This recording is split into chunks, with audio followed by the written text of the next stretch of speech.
How to change Gemini language on a Google app.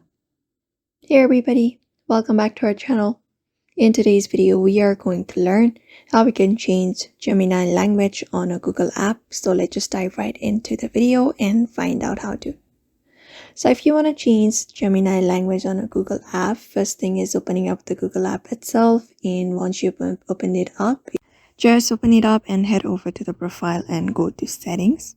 From settings, locate the option called Gemini. Make sure Gemini is installed first. After that, when you head over, you can easily find languages option. You can use this option in order to change your language. So from the given language, you can use the options. And once that is done, your language will be changed on Gemini app. So for now, this is the method you can apply up if you want to change your language through Google on Gemini.